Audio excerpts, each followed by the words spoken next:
नमस्कार। क्यों बिहार में झोला छाप डीएम बन रहे हैं?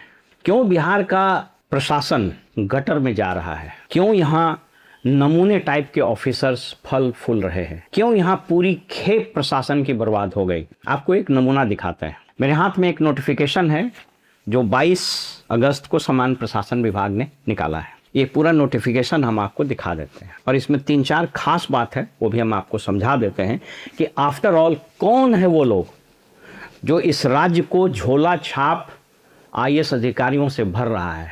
कौन लोग जवाबदेह हैं जो इस राज्य को झोला छाप डीएम से भर दिया है? कौन वो लोग हैं? कौन है गुनहगार? इस नोटिफिकेशन को जब आप पढ़ेंगे, और दुर्भाग्य ये है कि इस राज्य में जितने अखबार हैं, न्यूज चैनल्स हैं, उन लोगों को तो हवा ही नहीं लगती, उससे अपेक्षा भी नहीं की जाती है। उसको तो लगता है कि वाह, आईएएस अधिकारियों की तैनाती कर दी गई है, कोई बॉर्डर है जो तैनाती कर दी गई है, इस जिले का कमान इसको भेजा गया, सिपाही है कि कमान दे दिया। ऐसा शब्द का प्रयोग करता है अखबार और यूट्यूब चैनल्स और मेन मीडिया, जिसको सुनकर पहले हंसी आती है और फिर दुख होता है। इस नोटिफिकेशन को जरा गौर से देखिए। इसमें 2023 बैच और कुछ 2024 बैच के आईएएस अधिकारियों को डीडीसी बना दिया गया है। 2023 और 24 मतलब 2 साल हुआ होगा मुश्किल से। 24 वाले को मान लीजिए कि आप 2 साल भी नहीं होगा, 24-25 या 2.5 साल हुआ होगा मान लीजिए, तो 2.5 से 3 साल हुआ होगा कायदे से। और अगर 23 के मध्य में इन लोग का रिजल्ट वगैरह जैसा आता है तो आप मान लीजिए कि 2 से 3 साल के बीच में ये लोग डीडीसी बन गए। कुछ लोग तो सीधे मसूरी ट्रेनिंग करके आए और सीधे एसटीओ बन गए। इस ट्रांसफर नोटिफिकेशन में एक नाम और देखिए, इसका नाम है कृष्ण चंद्र गुप्ता। ये 2023 बैच का आईएएस अधिकारी है। ये कहलगांव में एसडीओ था, भागलपुर में, और उसके बाद सीधे इसको बनाया गया है आईजी रजिस्ट्रेशन एंड प्रोहिबिशन। संभवतः ये एक्साइज कमिश्नर भी हो गया होगा। यह पद सामान्यतः डिस्ट्रिक्ट मजिस्ट्रेट रैंक का, यानी joint secretary additional secretary rank का होता है, और अपेक्षा ये की जाती है कि जो जिला में 1-2 जिले में कलेक्टर रह गया हो उसको यह पद दिया जाए। अब ये सोच करके देखिए कि 2.5-3 साल का ये ऑफिसर, इसको सीधे आपने आईजी रजिस्ट्रेशन बनाया है। कुछ लोग तो सीधे, जैसे प्रिया रानी, ये 24 बैच की है, ट्रेनिंग से आई सेकेंड फेज का, और सीधे इसको एसडीओ सासाराम बनाया। देखिए क्यों ऐसा हो रहा है, इसको आप समझिए। सिविल एडमिनिस्ट्रेशन में जो 2 रैंक होता है, 2 काडर होता है, वह उसका रीढ़ होता है। पहला होता है इंडियन एडमिनिस्ट्रेटिव सर्विस और दूसरा होता है बिहार एडमिनिस्ट्रेटिव सर्विस, या अन्य राज्य वहाँ हो तो स्टेट सिविल सर्विसेज जो होता है एज द केस में। ये दोनों जनरल एडमिनिस्ट्रेशन का, सिविल एडमिनिस्ट्रेशन का बैकबोन होता है। अब आप इसको ऐसे समझिए, ये ट्रेनिंग करके आया लबासना से, मसूरी से। वहां ट्रेनिंग क्या दिया जाता है वो हम आपको बता दें। अभी जो वहां ट्रेनिंग दी जाती है उसका बिहार के जनरल एडमिनिस्ट्रेशन से बाई एंड लार्ज कोई मतलब नहीं रहा। वहां ऐसे भारी भरकम सब्जेक्ट पर लेक्चर होता है, और आजकल तो सबको हवा लगा हुआ है ना, AI, climate change, climate justice, participatory democracy, inclusive development, stakeholders capitalism, मतलब ऐसा भारी भरकम शब्द की वहाँ ट्रेनिंग होती है कि वहाँ से जब ये यहाँ आता है और नवगछिया में या बारसोई में पोस्टिंग होता है तो उससे उसका कोई लेना देना नहीं है। तो पूरा डिस्कनेक्ट है। लबासना की ट्रेनिंग, ठीक है, आप उन चारों चीज़ों को दीजिए, इंटरनेट का ज्ञान दीजिए, एआई का एप्लीकेशन बताइए, टेक्नोलॉजी का जनरल एडमिनिस्ट्रेशन में कैसे प्रयोग हो वो बताइए, लेकिन जो यहाँ आएगा उसको क्या काम करना है उसकी तो जानकारी होनी चाहिए। उसके बाद ये जनाब, ये लोग यहाँ आते हैं, जिलों में ज्वाइन करते हैं। क्यों बन रहा है झोला छाप डीएम, सो हम बता दे रहे हैं, और ये किसी को समझ में नहीं आता है। जनरल एडमिनिस्ट्रेशन में बैठा हुआ आदमी तो मुख्यमंत्री का अर्दली है। सीएम छींक दिया तो सब लोग छींकने लगेगा, सीएम किसी दिन 100 लोड लिया तो सब लोग 100 लोडने लगेगा। ये तो पागलपनी का भूत सवार है यहाँ। अब वो आया यहाँ जिलों में, उसकी पहली ट्रेनिंग के रूप में जो पोस्टिंग होती है वो असिस्टेंट कलेक्टर कहलाता। वहां जैसे ही जाएगा तो जो डीएम होगा वो खैरख्वाही में, एक तो उसका काडर फिलिंग हो गया। सबसे पहले उसको सर्किट हाउस में एगो रूम देगा, उसके बाद एगो गाड़ी उसको दे देगा, एगो बॉडीगार्ड दे देगा, और उसको अपने बगल में बैठाएगा, और बाकी अधिकारियों को वो जलील करेगा कि कल का आया हुआ लड़का वो बच्चा उसकी। अब सोचिए, इसका दोष नहीं है, इन अधिकारियों का कोई दोष नहीं है। अभी तो ये कच्चा घड़ा, ये बच्चे आए हैं पढ़ाई लिखाई करके, कंपीट करके आए हैं, ब्रिलियंट इंटेलिजेंट होंगे तभी ऑल इंडिया सर्विसेज में आए हैं। अपेक्षा हम ऐसा कर रहे हैं, हालांकि अब इसमें भी बहुत गाल बेल होने लगा है, लेकिन हम अपेक्षा ऐसा करते हैं।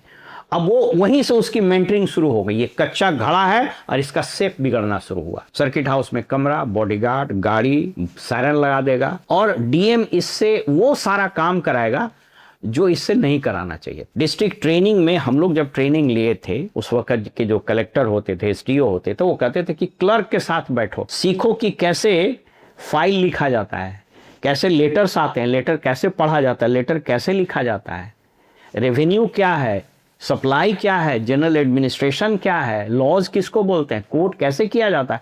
मुझको याद है हजारीबाग में मेरी ट्रेनिंग हुई थी, उस वक्त जुडिशियल ट्रेनिंग का भी एक हिस्सा होता है, 15-20 दिन का, यदि मुझे ठीक से याद है, जुडिशियल ट्रेनिंग होती थी। उस वक्त एक एडिशनल डिस्ट्रिक्ट जज थे जो बाद में हाई कोर्ट के भी जज हुए, अब वो देहांत हो गया उनका, ईश्वर उनकी आत्मा को शांत, जस्टिस पीएन यादव, वहाँ एडिशनल डिस्ट्रिक्ट जज थे 89-90 वगैरह में हजारीबाग में। जो उनके पास हम जब रिपोर्ट किए तो उन्होंने बैठाया और बोला कि ठीक है, आज से तुम्हारी ट्रेनिंग शुरू है, कल शार्प 10 बजे तुम आ जाना डायरी लेकर, पेन लेकर मेरे चैम्बर में। हम शार्प 10 बजे वहाँ पहुँच गए।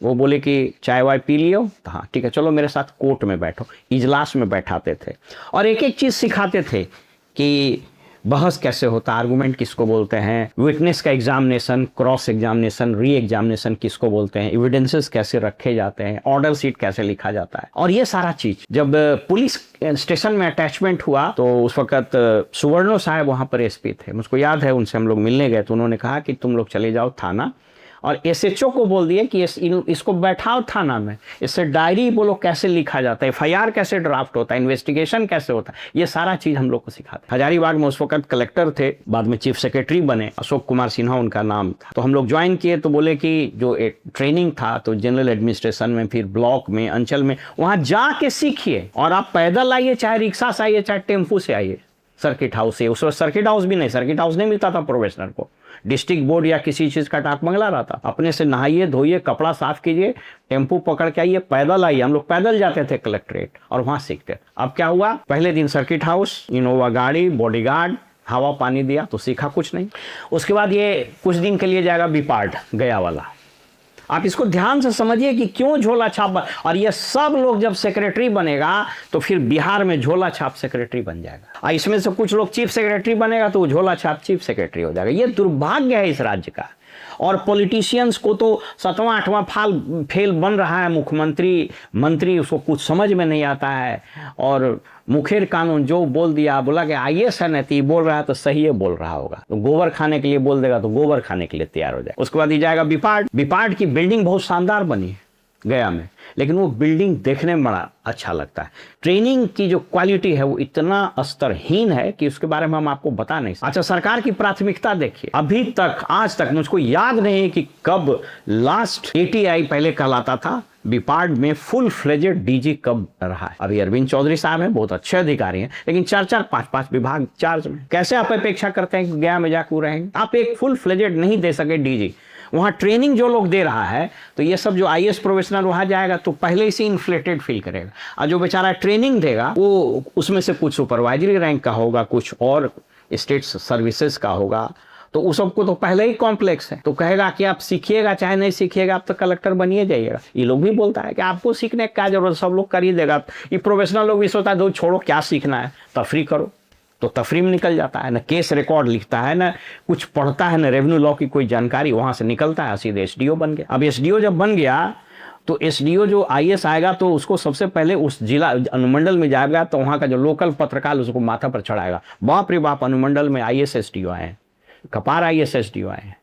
वो गाड़ी ले लेगा, सायरन ले लेगा, पूरा जो 10 महीना 12 महीना जो भी रहेगा, बहुत कम ही दिन रहता है, तो एसडीएम कम और दरोगागिरी ज्यादा करता है। कोर्ट में बैठेगा तो लगेगा कि हम चीफ जस्टिस ऑफ इंडिया हैं। ऑर्डर लिखने आता नहीं है तो उसका पेशकार ऑर्डर लिखेगा। और जो जिसमें माथापच्ची वाला काम है, एक तो रेवेन्यू के लिए डीसीएलआर है, सामान फाइल देखने के लिए वहाँ एग्जीक्यूटिव मजिस्ट्रेट रहेगा, इलेक्शन के लिए सब इलेक्शन ऑफिसर रहता है। तो इसको कुछ समझना नहीं, वहां से निकल गया, उसका तुरंत बना दिया, देख लीजिए डीडी से। अब रेवेन्यू तो जाना नहीं। आईएएस और पीसीएस अधिकारी को एसेंशियली रेवेन्यू ऑफिसर बोलता है। आप पढ़ लीजिए बिहार लैंड रिफॉर्म्स एक्ट या बीटी एक्ट वगैरह, they are essentially revenue officer.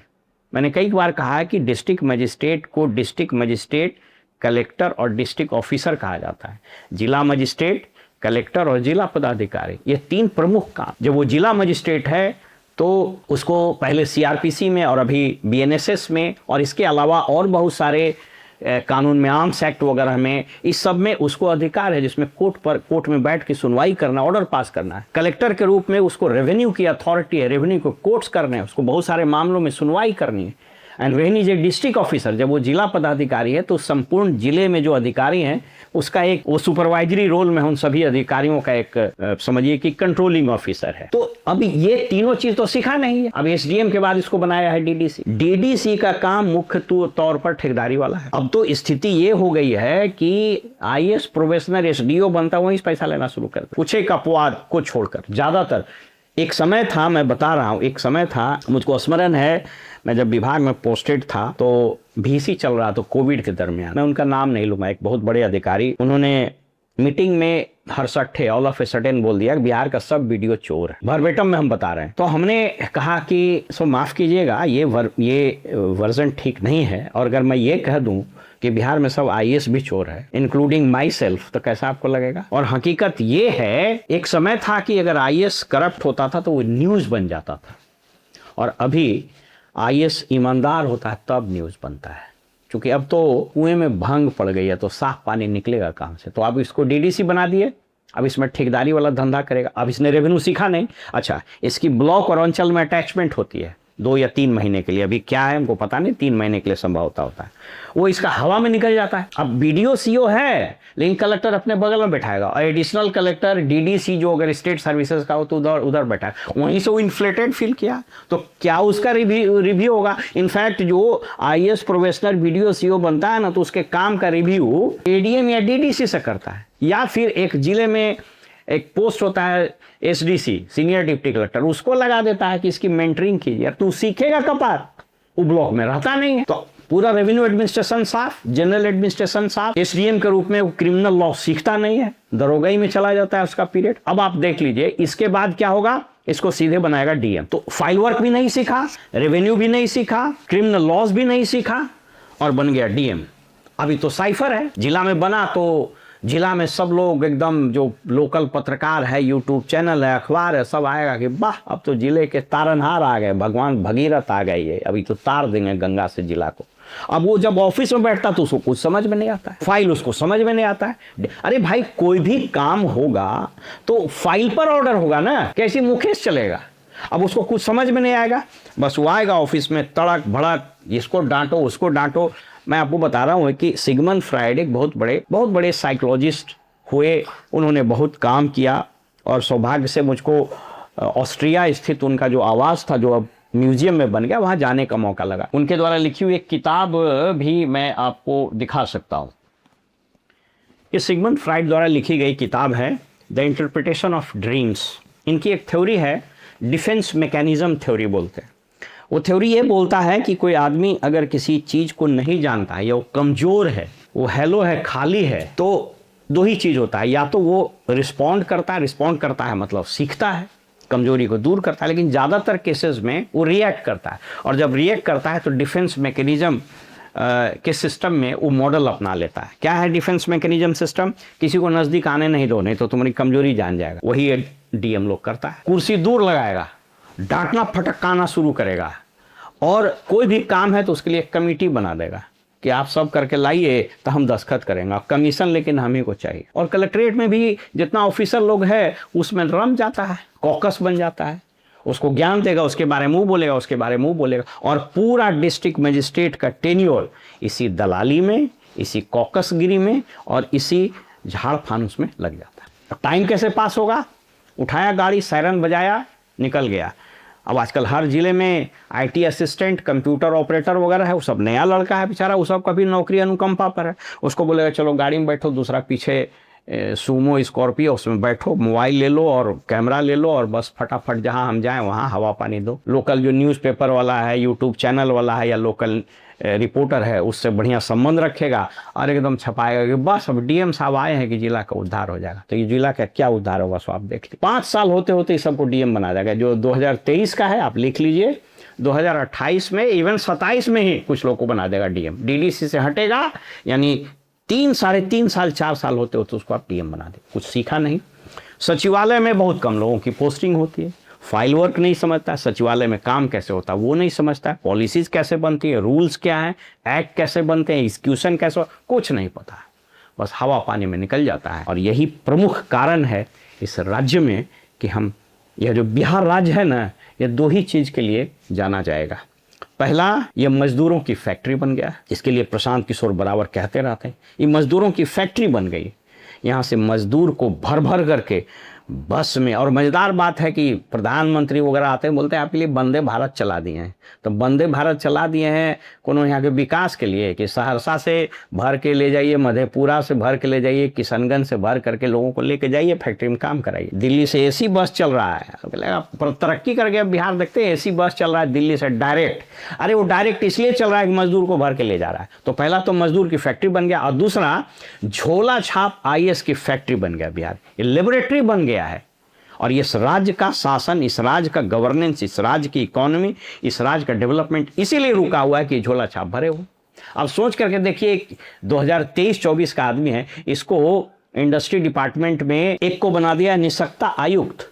ये सब सीनियर लेवल पर इसकी पोस्टिंग होनी चाहिए। एक को बना दिया है निदेशक प्रसंस्करण निदेशालय उद्योग विभाग में, उद्योग विभाग में फूड प्रोसेसिंग का ये डायरेक्टर बन गए। मुश्किल से जुमा 2.5 साल 3 साल की नौकरी हुई। मैं एक सुझाव भी दे रहा हूँ, बहुत लोग हमको बोलते हैं कि आप तो सबकी आलोचना करते हैं। हम आलोचना नहीं कर रहे हैं, मैं सरकार को सुझाव देता हूँ कि जो जनरल एडमिनिस्ट्रेशन है ना, मैंने कहा था ना कि ये जनरल एडमिनिस्ट्रेशन सामान्य प्रशासन विभाग नहीं, समान प्रशासन विभाग, खाली सामान खरीदो। डॉक्टर बी राजेंद्र आए थे, उन्होंने कुछ प्रयास किया, लेकिन समस्या यह है कि सिर्फ प्रिंसिपल सेक्रेटरी के चाहने से तो होगा नहीं। इस विभाग का मंत्री स्वयं मुख्यमंत्री होता है।